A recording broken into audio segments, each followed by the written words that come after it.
কোরআন মানলে জান্নাত, না মানলে জাহান্নাম। কথা বলেন ঠিক কিনা? আরো জোরে বলে। মুসলমান ভাইরা আমার, আল্লাহ বলেছেন ওয়া ইযা তুলিয়াত আলাইহিম আয়াতুহু জাদাতহুম ঈমানা ওয়া আলা রাব্বিহিম ইয়াতাওয়াক্কালুন। ঈমানদার লোকদের সম্বন্ধে বলতে গিয়ে আল্লাহ বলে, যখন তোমাদের সামনে কোরআনের আয়াতসমূহ তিলাওয়াত করা হয় তখন তোমাদের ঈমানগুলো আরো বেড়ে যায়। তারা তাদের প্রতিপালক রব্বুল আলামিনের দরবারে পূর্ণ ভরসা রাখার শিক্ষা পায়। জোরে বলেন সুবহানাল্লাহ। আর জোরে বলেন সুবহানাল্লাহ। মুসলমান ভাইরা আমার, আমি আলোচনাটা ঘুষে দিচ্ছি, আপনারা বেজার হচ্ছেন, বিরক্ত হচ্ছেন? সম্মানিত ভাইরা, রাত্রি 12টার পর আকাশে একটা তারকা উদিত হয়, যে তারকাটার নাম সাথী তারকা। কি তারকা? সাথী তারকা। আটলান্টিক মহাসাগর, প্রশান্ত মহাসাগরের হাজার হাজার ফিট পানির নিচে বিশাল বিশাল ঝিনুক আছে, শামুক আছে। রাত্রি যখন গভীর হয়ে যায়, যাওয়ার ফলে এই ঝিনুকগুলা শামুকগুলা পানির উপরে ভেসে ওঠে। উঠে যাওয়ার পর ঝিনুকের মুখটা খুলে যায়, শামুকের মুখটা খুলে যায়।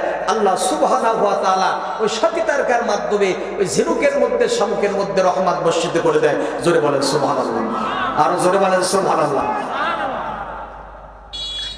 আল্লাহ ডাক দিয়ে বলেন, পৃথিবীর মানুষেরা রে, আমি আল্লাহ রব্বুল আলামিন তোমাদেরকে জানিয়ে দিলাম, তোমরা শুনে রাখো রে বান্দা বান্দি, ই আমার বান্দা বান্দিরে, তোমরা শুনে রাখো, আমি আল্লাহ রব্বুল আলামিন যদি গভীর রাতের বেলা ওই আটলান্টিক মহাসাগর, প্রশান্ত মহাসাগরের হাজার হাজার ফিট পানির নিচের বান্দা বান্দি, এ বান্দা বান্দিরে, আমি আল্লাহ রব্বুল আলামিন যদি ওই সাথী তারকার মাধ্যমে ঝিনুকের মধ্যে, শামুকের মধ্যে রহমত বর্ষিত করতে পারি রে বান্দা বান্দি। কোন বান্দা তোমরা আছো, কোন বান্দি তোমরা আছো গভীর রাত্রি বেলা, যখন তোমরা রাত্রিটাকে 3টা ভাগ করে দিলে রে বান্দা বান্দি, 2 ভাগ যখন চলে যায়, যখন শেষের ভাগের মধ্যে এসে পড়ে যায়, আহারে আসো কোন আল্লাহর বান্দা, আসে কোন আল্লাহর বান্দা বান্দি গভীর রাত্রি বেলা যখন 2 চোখের পানি ফেলাইয়া আমার আল্লাহ রব্বুল আলামিনের দরবারে যখন কান্না করে, বান্দা বান্দির চোখের পানি যখন নাকের ডগার কাছে এসে হাজির হয়ে যায়, যাওয়ার সঙ্গে সঙ্গে আমার আরশ মহল্লা হেলতে থাকে আর বলতে থাকে, আমি আল্লাহ রব্বুল আলামিন আমার ফেরেশতাদেরকে ডাক দিয়ে বলি, আল্লাহু আকবার বলে, আমার ফেরেশতাদেরকে ডাক দিয়ে বলি, ও ফেরেশতারা রে, আজকে আমার আরশ মহল্লা হালে আর দলে কেন বসতে পারি না? আল্লাহর ফেরেশতারা ডাকবে বলে, আল্লাহ আল্লাহ, আপনার বান্দা বান্দি সালাতুত তাহাজ্জুদ নামাজ পড়ে, সালাতুত তাওবার নামাজ পড়ে আল্লাহ তোমার দরবারে 2 চোখের পানি ফেলে কান্না করতেছে। আল্লাহ বলে, ফেরেশতারা তারা কি জন্য কাঁদে? আল্লাহর ফেরেশতারা ডাক দেয় বলে, আল্লাহ আয় আল্লাহ, তারা জাহান্নাম থেকে মুক্তির জন্য, জান্নাত পাওয়ার জন্য কান্দে। আল্লাহ বলে, তারা কি জাহান্নাম দেখেছে? কয় না, তারা জাহান্নাম দেখে নাই। জাহান্নাম না দেখার পরও তারা বিশ্বাস স্থাপন করলো। ফেরেশতারা তোমরা সাক্ষী থাকো, আমি আল্লাহ রব্বুল আলামিন ওই সব বান্দা বান্দীদেরকে জাহান্নাম থেকে মুক্তি দান করে আমি আল্লাহ রব্বুল আলামিন তাদেরকে জান্নাতুল ফেরদাউসের মেহমান আমি আল্লাহ বানিয়ে দিলাম। জোরে জোরে বলেন সুবহানাল্লাহ। মুসলমান বান্দা আমার, আল্লাহর বান্দারা আমার আলোচ্য বিষয় হলো কোরআন মানলে জান্নাতি, না মানলে জাহান্নামী। কেন মাদ্রাসার প্রতি মহব্বত রাখবেন, কেন ভালোবাসা রাখবেন বন্ধুরা আমার? আল্লাহর বান্দারা একটু দিলের কান দিয়ে শুনবেন। মুসলমান ভাইরা আমার, এখনো যারা রাস্তাঘাটে ঘোরাফেরা করতেছেন, এখনো যারা চায়ের স্টলের মধ্যে আছেন বন্ধুরা আমার, ও যুবক ভাইয়েরা এখনো যারা মোবাইল ফোন নিয়ে ব্যস্ত আছেন, মোবাইল ফোন বন্ধ করে দেন, দোকানপাট বন্ধ করে দেন, কোরআনের কথাগুলো শোনেন। ও বাবাজি, আজকের এই মাহফিল আপনার আমার জন্য জীবনের শেষ মাহফিল হতে পারে। কথা বলেন ঠিক কিনা? এই মাহফিল আপনার আমার জন্য হেদায়েতের জরিয়া হয়ে যেতে পারে। 1-2 ঘন্টা একটু সময় দেন রে বাবা। আল্লাহর রাস্তে কত সময় কত কি করে ফেললেন মুসলমান বন্ধু আমার। এই কোরআনের জন্য 1-2 ঘন্টা একটু সময় দেন, কপাল খুলে যাবে, তকদির খুলে যাবে। ও যুবক ভাইরা যারা মোবাইল ফোন নিয়ে ব্যস্ত আছেন, মোবাইল ফোন বন্ধ করে দেন, কোরআনের কথাগুলো শোনেন। ও বন্ধু রে, আল্লাহর বান্দারা একটু দিলের কান দিয়ে শুনবেন বন্ধুরা আমার। এই কোরআন ছিল লাউহে মাহফুজে। কোরআনকে জিজ্ঞেস করেন, কোরআন তোমার বাড়ি কোথায়? কোরআন সুন্দর করে জবাব দিয়ে দেয়, বল হুয়া কুরআনুম মাজিদ ফি লাউহিন মাহফুজ। আল্লাহু আকবার। জিজ্ঞেস করেন কোরআন কি জন্য তোমাকে নাজিল করা হয়েছে?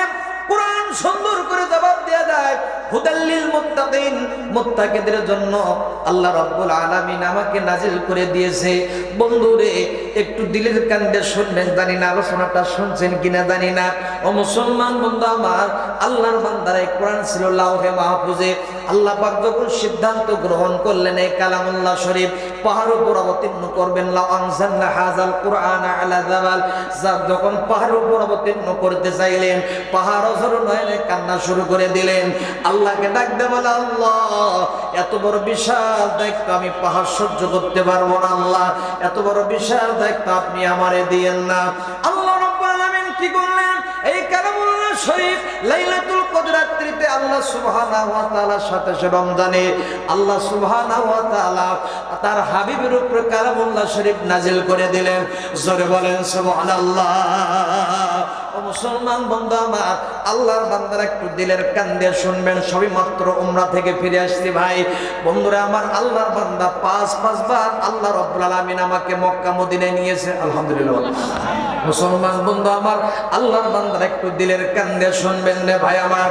ও মুসলমান ভাই আমার, এই কালামুল্লাহ শরীফ যখন আল্লাহ রাসূল সাল্লাল্লাহু আলাইহি সাল্লামের উপর যখন নাজিল হয়ে গেল, আল্লাহ রাসূল সাল্লাল্লাহু আলাইহি সাল্লাম কালামুল্লাহ শরীফ নিয়ে কাবার আঙ্গিনার মধ্যে যখন দাঁড় হয়ে আছে, পাশ দিয়ে ওলীদ ইবনে মুগীরা তার সহপাঠী ছিল হারিস ইবনে সালাহ দিলেন চলে যাচ্ছে। আল্লাহ রাসূল বলেন, ওলীদ ইবনে মুগীরা, আল্লাহ পাক আমাকে বিশাল একটা দায়িত্ব দিয়েছে, যদি মানতে পারো, মানলে তোমাদের জন্য সফলতার পথ বয়ে আসবে।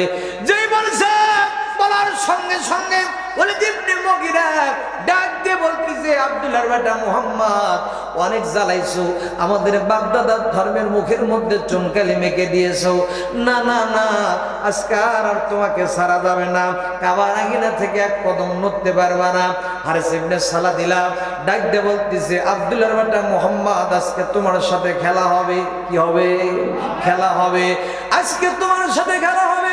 ও মুসলমান বন্ধু আমার, আল্লাহর বান্দারা যেই মাত্র আল্লাহ রাসূল সাল্লাল্লাহু আলাইহি সাল্লাম ওলীদ ইবনে মুগীরাকে ডাক দিয়ে বলতেছে, ওলীদ ইবনে মুগীরা, আল্লাহ পাক আমাকে বিশাল একটা দায়িত্ব দিয়েছে, যদি মানতে পারো, মানলে তোমাদের জন্য কল্যাণের পথ বয়ে আসবে। যেই বলছে ভাই, বলার সঙ্গে সঙ্গে ওলীদ ইবনে মুগীরা তার মুখ থেকে থুতু বের করে মুহাম্মদ সাল্লাল্লাহু আলাইহি সাল্লামের মুখের মধ্যে যেই মাত্র থুতু নিক্ষেপ করে দিয়েছে, নিক্ষেপ করার সঙ্গে সঙ্গে আল্লাহ পাক ডাক দিয়ে বলে, ও ওলীদ ইবনে মুগীরা, কাজটা তুমি ভালো করলা না, কাজটা তুমি ঠিক করলা না। আল্লাহ রাসূল সাল্লাল্লাহু আলাইহি সাল্লাম ডাক দিয়ে বলে, ওলীদ ইবনে মুগীরা, আমার একটা মাত্র অপরাধ, একটা মাত্র দোষ, দোষটা হলো আমি তোমাকে কোরআনের দাওয়াত দিয়েছি, আর কোরআনের দাওয়াত দেওয়ার কারণে, তোমার অসহ্য লাগার কারণে তুমি আমার মুখের মধ্যে থুতু নিক্ষেপ করে দিয়েছো।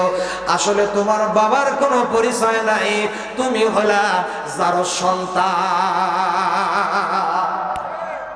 কি সন্তান? বিরক্ত হচ্ছে? চলবে? যে বলছে যার সন্তান, বলার সঙ্গে সঙ্গে ওলীদ ইবনে মুগীরা ডাক দিয়ে বলতে, হারিস ইবনে সালাহ দিলাম, আব্দুল্লাহর বেটা মুহাম্মদকে শক্ত করে ধরে রাখবা। আব্দুল্লাহর বেটা মুহাম্মদ জানো কাবার আঙ্গিনা থেকে এক কদম নড়তে না পারে। আমি আমার মার কাছে যাব, মাকে কাবার আঙ্গিনার মধ্যে দাঁড় করাইবো, তারপর আমি এর বিচারের ফয়সালা করব। আল্লাহ